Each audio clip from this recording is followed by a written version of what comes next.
Olá, sejam muito bem-vindos a mais um episódio do nosso podcast Psique é Isso. Eu sou a Brenda e eu tô aqui com o Dr. Roberto Patrus. Roberto é filósofo, psicólogo e professor.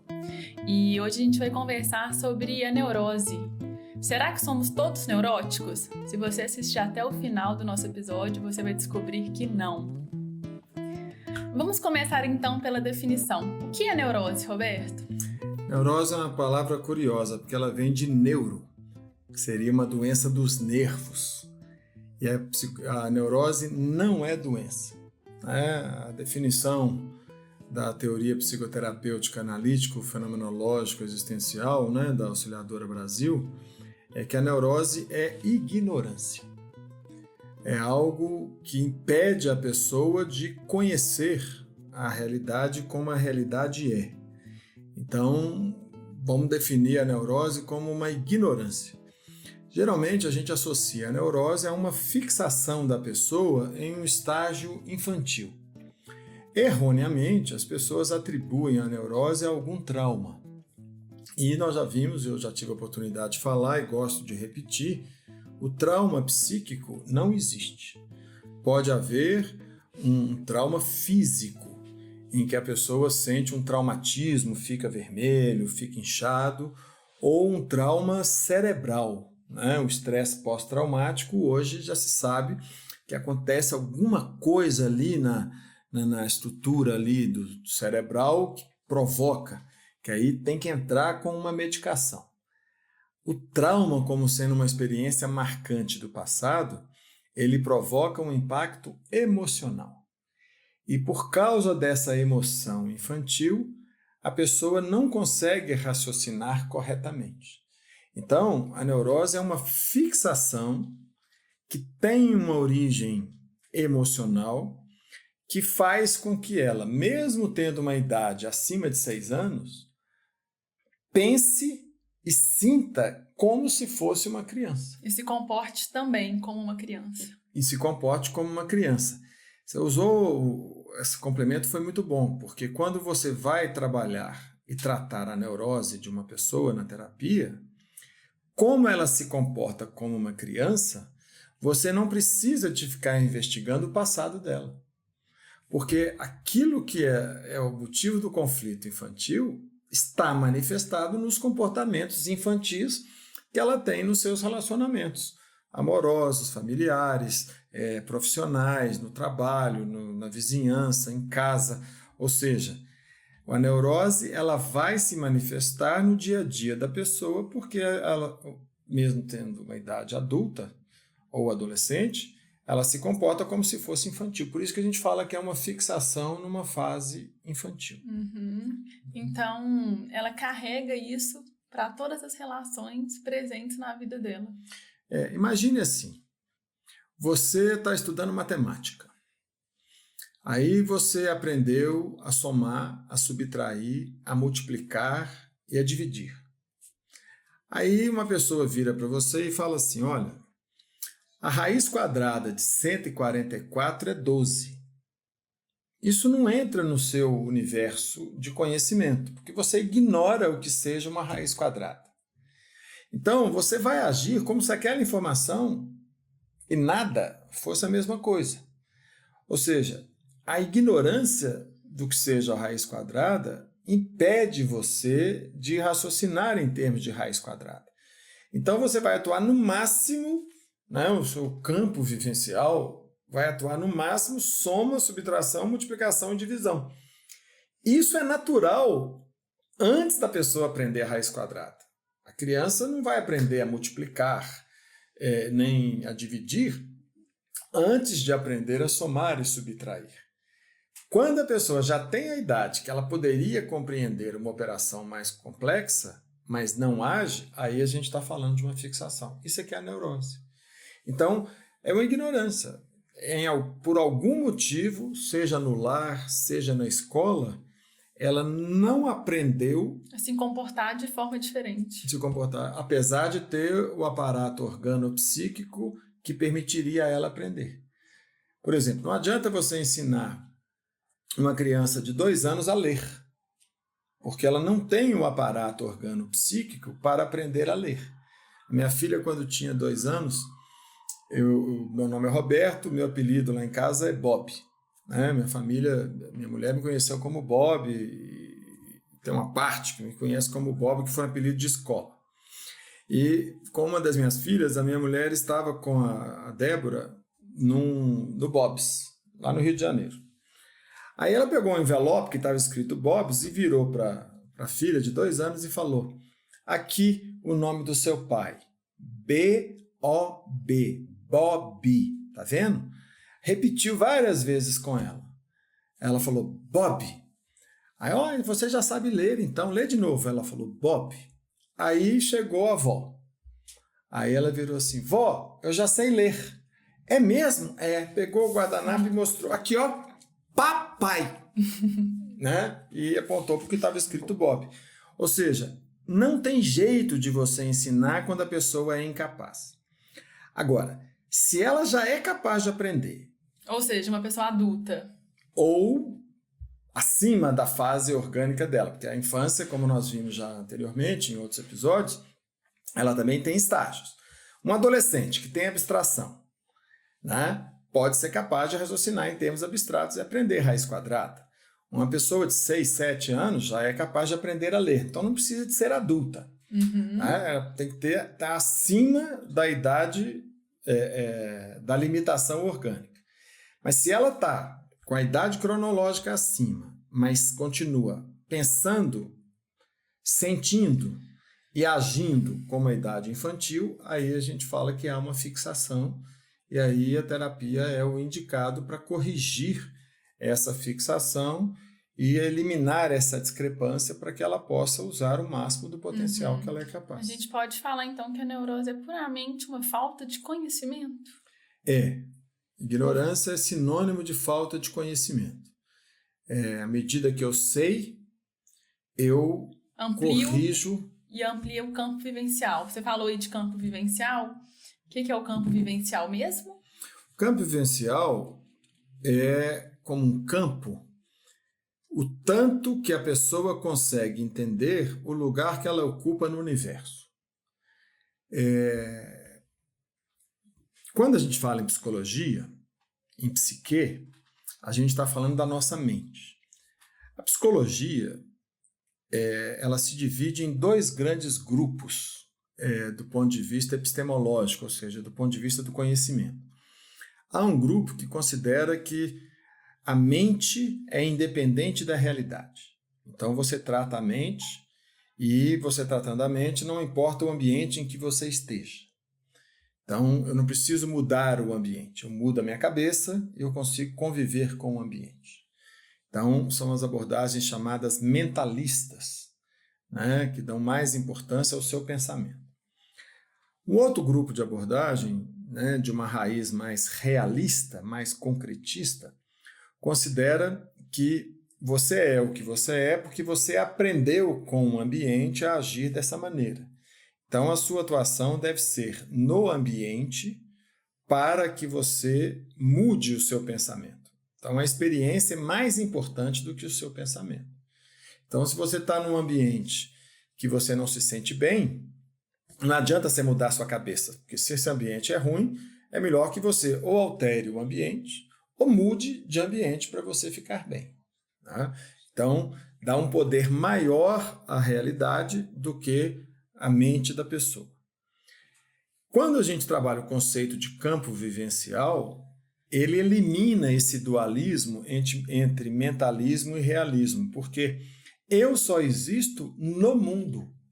Não tem jeito de eu pensar sem estar no mundo, na realidade. Então, o meu campo vivencial é o tanto que o meu pensamento consegue abarcar da realidade. Então, quando eu citei a teoria analítico-fenomenológica existencial, é porque ela fenomenologicamente conjuga a base mentalista com a base realista, ou seja, são os 2 fatores que interessam. Não há dicotomia, pensar é mais importante que a realidade ou a realidade é mais importante que o meu pensamento. eu penso na realidade e toda a realidade só é realidade porque alguém está pensando essa realidade, embora ela exista independentemente do meu pensamento. Né? Esse microfone vai existir mesmo que toda a humanidade tenha acabado. Essa coisa que nós denominamos microfone, a coisa em si vai existir independente de eu chamá-la de microfone ou de micrófono, né? Ou de uma cebola, do que seja. Então, o campo vivencial é como se eu, no mundo, estabelecesse, a partir da minha capacidade de pensar e sentir o mundo, o campo onde eu estou. Uma criança, quando nasce, o campo vivencial dela é só o corpo.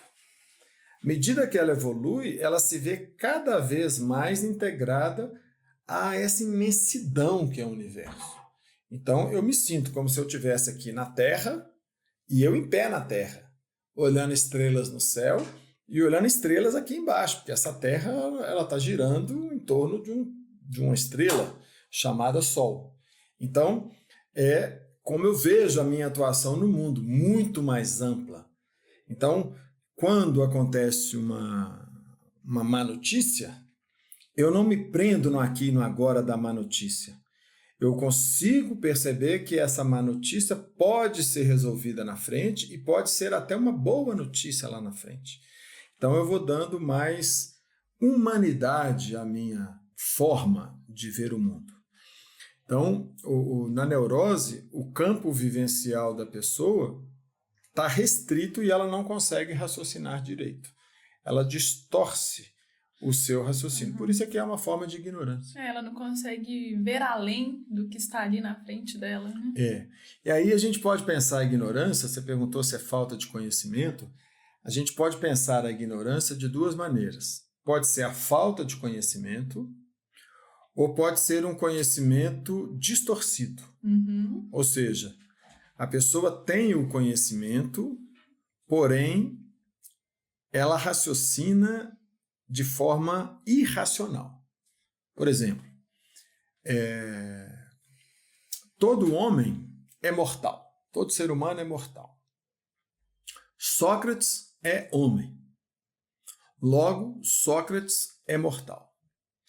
Esse raciocínio ele é lógico do ponto de vista formal e ele é lógico do ponto de vista do conteúdo de cada uma das suas proposições.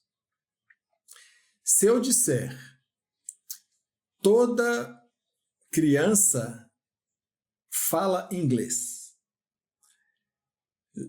Sócrates é uma criança, logo Sócrates fala inglês, o raciocínio é correto formalmente, mas a premissa primeira é falsa, que nem toda criança fala inglês. Uhum. Mas a dedução ela foi corretamente feita. Então, aí tem uma ignorância que a pessoa precisa corrigir essa premissa. Uhum. Então, às vezes, a pessoa parte de uma premissa equivocada. E mesmo ela achando que está raciocinando logicamente, toda a dedução que ela faz é furada. Então, por exemplo, se eu partir do princípio de que eu sou culpado e começar a raciocinar com base na premissa da culpa, todo o meu raciocínio vai ser distorcido. Porque a culpa é um raciocínio, um conhecimento distorcido. Por mais que faça sentido naquele momento ali, é um raciocínio distorcido. Se você faz um sentido lógico, se você aceita a premissa. Entendi. Então, por exemplo, se eu partir da premissa de que você está me traindo, você está mentindo para mim, essa é uma premissa que está na minha cabeça. Eu consigo pegar todos os eventos e costurar para provar essa premissa com alguma lógica, mas é furada porque a premissa é falsa. Uhum. Então, esse é um tipo de falácia, né, que um trabalho psicoterapêutico corrigiria, ou seja, é um tipo de ignorância a corrigir. Por isso que a gente precisa do processo psicoterapêutico, porque lá todos esses tipos de falácias serão corrigidas. Mas não precisaríamos da psicoterapia se essas falácias fossem corrigidas no lar e na escola. Certo. O problema é que, assim, escovou dente, meu filho? Não, mãe, não escovei. Nossa, meu filho, eu fico muito triste com você. Você dá muito trabalho. Né? Eu já te falei 2 vezes para você escovar dente, é a terceira e você ainda não escovou. Você não faz nada que eu te peço. Então, o que o menino aprende? Eu deixo a minha mãe triste. Então, quando a minha mãe está triste, eu pergunto para ela, mãe, eu fiz alguma coisa errada? Eu já escovei dente, mãe. Então, ele vai construindo raciocínios distorcidos na infância, o que é natural, porque ele raciocina errado mesmo. Só a partir de 6 anos que ele vai corrigir. Se ele não recebe essa correção do raciocínio, ele cresce com os raciocínios distorcidos. Então, ele acha, por exemplo, que o chefe que estava com dor de cabeça e que não o cumprimentou direito não está gostando do trabalho dele porque ele deve ter feito alguma coisa errada, sendo que o chefe estava com dor de cabeça.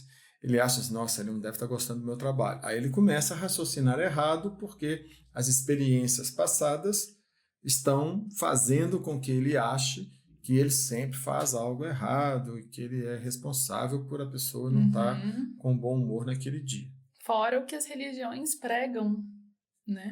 Nossa, entrar na religião dá um programa, porque as religiões, elas, quando elas se baseiam no princípio da culpa, você vai ter que corrigir, né? Porque culpa é um raciocínio distorcido. É até uma sugestão boa da gente trabalhar na 2ª temporada. Temas, um deles poderia ser culpa. Porque a culpa é eu achar que eu não deveria ter feito algo que eu fiz. Ou achar que eu deveria ter feito algo que eu não fiz. Tem lógica? Nenhuma. É um raciocínio distorcido, porque ou você fez ou você não fez. Então, essa não aceitação do passado é uma incapacidade da pessoa de raciocinar corretamente. Ela deveria pensar, eu fiz algo que eu não deveria ter feito, então eu errei. Eu não fiz algo que eu deveria ter feito, então eu errei. Deixa eu pensar como que eu vou lidar com esse erro. Daqui para frente. Mas lógico, porque não você faz não conserta o passado. Então, essa falta de lógica é que é a neurose. Quer dizer, não há a menor lógica. Agora, como que você corrige a neurose? Se o pensamento foi construído de forma equivocada e tem uma base emocional, pode ser a angústia, pode ser o medo, pode ser a raiva, ou pode ser a necessidade de ser amada e, por isso, um fingimento do amor para agradar. Então, eu tenho que cutucar essa emoção para destruir o raciocínio distorcido e, assim, a pessoa ter a oportunidade de reconstruir o seu raciocínio. Então, a correção da neurose não é dando aula de conhecimento, porque quando a gente fala que a neurose é uma ignorância, a gente pode achar que a pessoa que está assistindo ou ouvindo esse programa ela vai deixar de ser vai neurótica. deixar de ser neurótica. Não vai, porque a experiência que provocou o conflito que a pessoa não resolveu vem eivado de uma emoção. E é essa emoção que precisa ser revivida, de preferência num processo psicoterapêutico ou com um educador que tenha essa autoridade. Num lugar seguro. Num lugar seguro e com uma pessoa preparada, né? Um educador preparado, para que ela possa, então, reelaborar aquela emoção de uma forma correta, do ponto de vista lógico. E então a neurose ela tem uma relação muito forte com a infância do indivíduo. Tem, porque é como se ela raciocinasse como criança. Até assim, os 6 anos de idade. Até os 6 anos a criança não pensa corretamente, né? Não existe a aquisição da reflexão sobre as coisas. Então, até 6 anos você não educa uma criança. Até 6 anos a criança ela reage aos estímulos. E nós, como educadores e cuidadores, a gente tem que propiciar o melhor ambiente para que ela consiga reagir da melhor forma àquele estímulo naquela fase de vida dela, né? Então, que ela dá conta neurologicamente falando. Você pode resumir assim, até 3 anos, você distrai a criança do que está incomodando ela. Certo. De 3 a 6, você enrola. Você chama a atenção para uma outra coisa e seja mais esperto do que ela. Depois de 6 anos é que vai haver o processo de formação de um pensar, ou seja, que ela vai começar a pensar corretamente a realidade. Antes de 6 anos, o pensamento será sempre distorcido. A neurose é um adolescente ou um adulto pensando como criança. Então vamos dar um exemplo muito simples, assim para a gente ver como que a neurose se manifesta. Para ficar bem claro para as pessoas que nunca ouviram falar no termo. Então você pensa bem, eu estou no clube, tenho 4 anos. Aí eu estou nadando e eu consigo fazer uma pirueta na piscina, colocar os 2 pés retinhos lá em cima. Para eu fazer isso, eu tenho que prender o ar, colocar minha mão lá no chão e ficar retinho até cair. Aí eu chego na beira da piscina e falo, mãe, olha a minha bananeira, vem cá para você ver. Bem típico de uma criança, né? 4 anos. Aí eu faço e levanto as pernas lá para cima. Na hora que eu levanto de novo, viu, mãe? Quer dizer, eu não sei se ela viu, porque eu estava com a cabeça para baixo. E minha mãe está lá conversando na beira da piscina com outras pessoas e eu estou chamando a atenção dela para a minha performance. Né? Ou seja, eu quero ser o centro da atenção. Agora você imagina um adulto, 25, 30 anos, que está no seu trabalho e que fica assim, você viu o trabalho que eu apresentei ontem? Ficou bom, né? E tudo. Não, gastei tanto tempo para fazer, mas você viu? O que você achou? Ficou bom, né? E tudo. Eu estou agindo igual a criança que está querendo palmas. Ou seja, é uma insegurança de um adulto que com 4 anos cabe. Tá? Com 25, 30, é um comportamento de quem está dando uma autoridade a alguém para dizer, poxa, você foi ótimo. Ai, nossa, minha autoestima foi até lá em cima porque alguém me elogiou. E se alguém criticar, sua autoestima vai no chão, porque a pessoa não te reconheceu. Não te reconheceu. Então, a busca de reconhecimento é um comportamento próprio de uma criança de 3 a 6 anos. Então, as pessoas que estão loucas aí procurando reconhecimento, validação, sou amado, sou querido, sou foda, não sei o quê, estão raciocinando como uma criança de 3 a 6. Tá? Então, a neurose é mais comum do que a gente imagina. Sim. Ou seja, tem mercado para todos os psicólogos. Né? Se a psicoterapia é para corrigir a ignorância, né? Há mercado para muitos psicólogos aí na praça. Bem legal. Eu acho que ficou muito claro para o público que nos ouve o que significa a neurose, a raiz, como as pessoas neuróticas se comportam. Então, finalizamos por aqui o nosso episódio 8. Antes da gente terminar, só mais uma informação. Se a neurose é ignorância, ela tem prazo para acabar quando você aprende. Né? Então, a psicoterapia ela não tem prazo indeterminado, porque se ela corrige a ignorância da pessoa, não há como ela desaprender. Então, não faz o menor sentido uma terapia durar anos e anos e anos.